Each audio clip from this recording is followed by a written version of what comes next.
What's up guys, Mike B here, and this week is Cataclysm week, yes!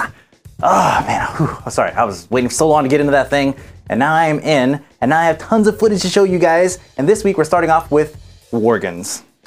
Initially I was going to skip character creation altogether because it was kind of meh, but after recording this footage, Blizz put in a patch that modified the skins just a little bit and added some much needed detail. Still no females though. Don't let us down, Blizz. You know what we want. Actually, no, that's just creepy. They haven't actually finished the opening cinematic yet, so I decided to throw down some music, let you guys kind of enjoy what they have so far.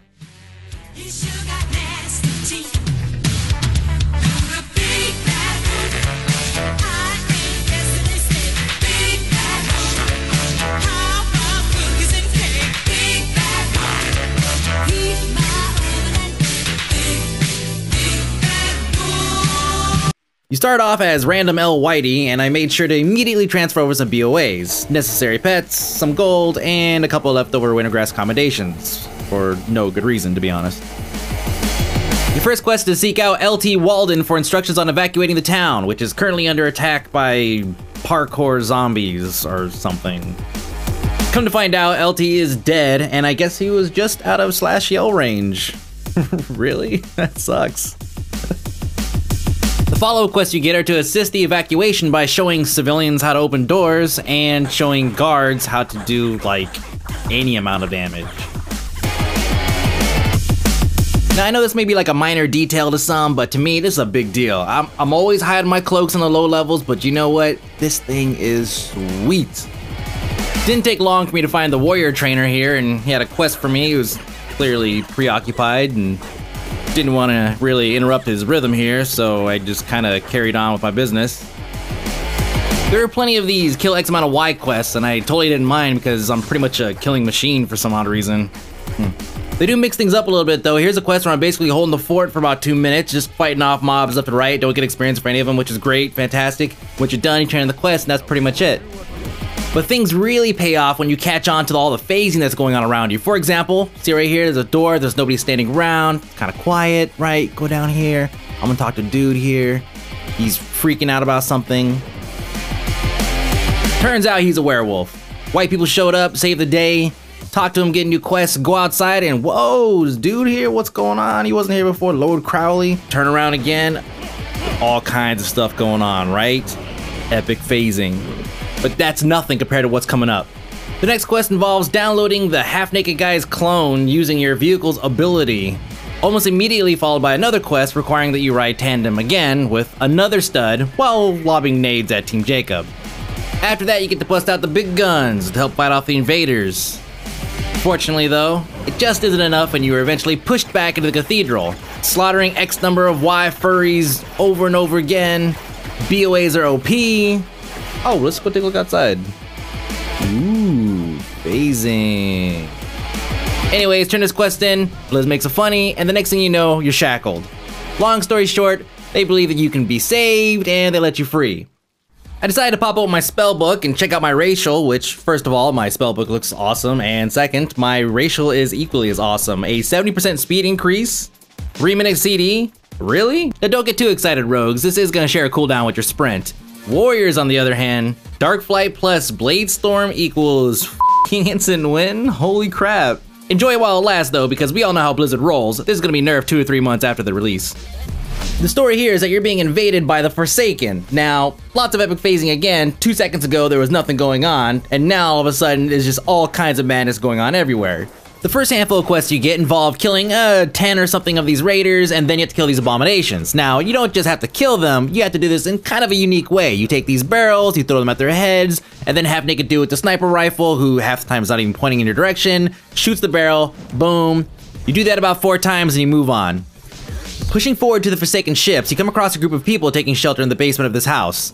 The 2 quests here require that you Care Bear and kick ass. The Care Bear part is easy, you find the kids, they're located here, here, and here. The kick-ass part is awesome. I'm just gonna hijack this catapult and yeah.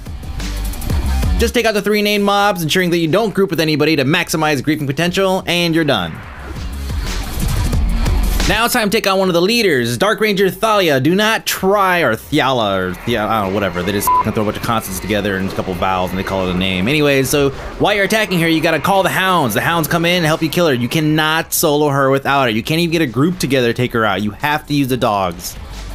Now, the chat room tells me that there's epic phasing going on here, and I'm like, sweet, I love me some epic phasing, and everything starts shaking, and it's really kind of building the suspense. I can't wait to get up there and see what they did, man. This is gonna be awesome. And here I am, and okay, so I don't think there was 2 black dogs before. And the sheep, that might be new.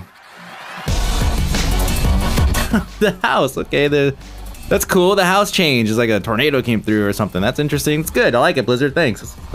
Oh. As I'm doing these next handful of quests, I realize that all these quests actually have purpose and they're actually contributing to the bigger picture. I'm doing something that has to do with the shit that's going on around me. Let's look at some of the other filler quests that we've done in the past. Mankirk, stop f***ing crying. Your wife left you for a Quillbore. Get yourself a Belf escort and move on. You, lady, your stew composed of 0.01% drops. It probably tastes like buzzard shit. And you, pumpkins. See? Not only do I feel better, but those quests pretty much had nothing to do with what was actually happening in the world around me. That certainly doesn't mean that there are no quests in the new starting zones worthy of a F you award. Meet Grandma Wall. We have to get her the hell out of Dodge, but the first thing she needs is a book. Oh, no problem. We're gonna get your book, Grandma.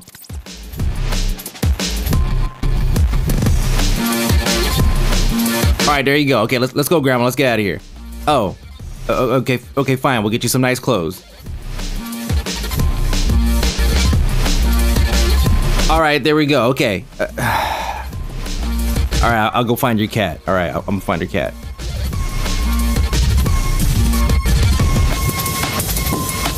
Recognizing that you've just been through hell, you are finally allowed entry into Greymane Manor. After climbing some absurdly tall tower, you get to the top and this guy lets you look through his telescope and pretty much all you see is Warcraft 2 Tides of Darkness. Woohoo!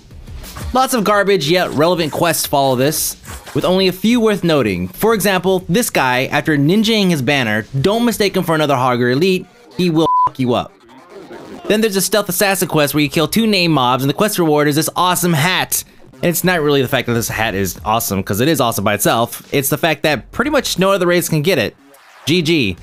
Follow this up with the epic battle for Gilnea's city.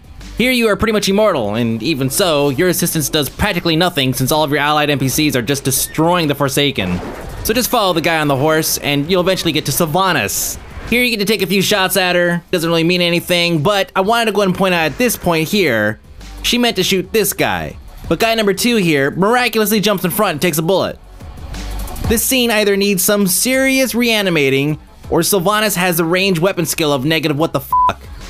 After blowing an obvious 60-minute CD, Sylvanas runs off and it's up to you to go after her. Tobias Mistmantle leads the way. And what the what? Okay, I could do this. Okay. Whew. All right. Very funny. You catch up with Sylvanas, do some spy work, and find out that she's gonna nuke the city. Whether or not you participate in this following bombing quest, it doesn't matter, she's still gonna do it. I know, it's a downer, right? Following this and other quests, you make your way to Keel Harbor where your first mission hooks it up with a glaive thrower, an elven machine that hands out death and makes siege tanks look like they're handing out candy. For whatever completely logical reason, these ultra-sharp shuriken-like steel blades are completely useless versus the brown stag, and actually just seems to piss them off. Your final quest in the Worgens starting area is Endgame. Here you are tasked with planting explosives aboard the flying gunship, and unfortunately my beta client crashed right about here and I wasn't able to see any epic crazy explosions and whatnot. After this, you want to talk to Professor Pumpernickel here, who's going to tell you that these things are all in construction, and you have a little... Hey guys, so next week, goblins, and I'm going to ruin all that stuff for you too, so I'll see you guys next week.